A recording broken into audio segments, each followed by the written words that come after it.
Congress passed the Jones Act to guarantee a wartime-ready American merchant fleet, and ended up with a handful of aging ships and cargo moving by truck instead.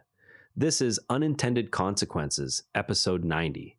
After World War I, American policymakers watched foreign flag ships carry the bulk of U.S. exports.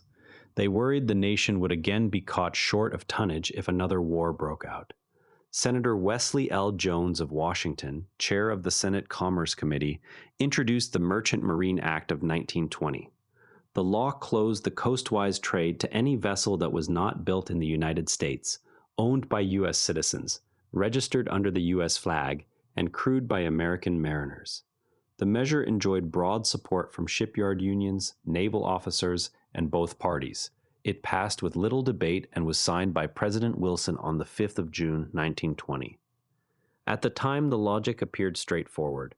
A protected domestic market would keep American yards busy, maintain a pool of trained seafarers, and ensure that the government could requisition tonnage without negotiating with foreign owners. Lawmakers had just lived through the scramble of 1917, when the United States had to charter foreign vessels and hastily convert passenger liners because domestic bottoms proved insufficient for the scale of troop movements to Europe. The Jones Act took effect immediately for trade between the contiguous states, Alaska, Hawaii, and Puerto Rico. In its first decade, the protected trades did see new construction. Bethlehem and Newport News yards delivered several large passenger cargo liners for the intercoastal and Hawaii runs. Proponents pointed to the steady employment of roughly 50,000 American seafarers in the early 1920s. Skeptics in the shipping press noted that the new vessels were already more expensive to operate than foreign-flagged competitors. Those differentials were accepted as the necessary price of self-sufficiency. Over the following decades, the protected fleet did not expand. It contracted. Between 1945 and 2020, the number of Jones Act-eligible cargo vessels fell from more than 1,200 to fewer than 100. Most of them were built in the 1970s or 1980s, and now approach or exceed the end of their economic lives. A new U.S.-built container ship can cost 3 to 4 times as much as an equivalent vessel built in South Korea or China. Ship operators responded by shifting cargo to trucks and rail wherever geography allowed. Goods moving between the east and west coasts now travel overland rather than through the Panama Canal on American bottoms. For island economies, the effect was sharper. A 2019 Government Accountability Office review found that the cost of shipping a 40-foot container from Jacksonville to San Juan was roughly double the cost of shipping the same container from Jacksonville to the Dominican Republic.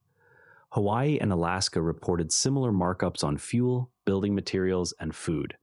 Puerto Rican manufacturers lost ground to competitors in the Dominican Republic and Mexico, who could use cheaper foreign flag feeders. With fewer ships, the maritime academies graduate officers who often find work on foreign flag vessels or leave the industry. The U.S. military has increasingly turned to foreign flag vessels under the Maritime Security Program to meet surge requirements. Reform efforts have surfaced periodically. In 2013 and again in 2018, members of Congress introduced bills to allow limited foreign-built vessels in the Puerto Rico trade. Both measures died in committee after opposition from maritime unions and Gulf Coast shipyards. Temporary waivers were granted after Hurricanes Maria and Irma, yet the waivers were narrow and short-lived. As of 2024, the Maritime Administration lists only 92 privately owned Jones Act cargo ships, most over 30 years old. No comprehensive redesign of the statute has occurred. Shielding an industry from all external competition tends to raise its costs faster than its productivity. The protected capacity can shrink even while the legal barrier remains in place. When the protected activity is also the one the policy claims to value most, the contradiction becomes self-reinforcing. Policymakers facing similar choices today might ask whether the instrument they are reaching for will still produce the capability they need once every competitor has been removed from the market. The Jones Act's history suggests that the answer depends less on the strength of the initial intention than on whether the chosen mechanism can adapt when the arithmetic of costs and demand changes. That's the case for today. The lessons tend to travel further when you share them, so send this one to someone who'd find it useful, and subscribe wherever you're listening. See you tomorrow. And if you'd rather watch than listen, find us on YouTube at NARA Network. Links in the show notes. This show comes to you from the NARA Network. If you want another sharp daily briefing, Planetarian Daily has you covered. Daily breakthroughs in science, health, and longevity. All our shows are free at naranetwork.com. New to the network? naranetwork.com Start Here picks the right daily briefing for you in about 2 minutes. This episode used AI voice synthesis of my voice. Editorial selection and analysis are my own.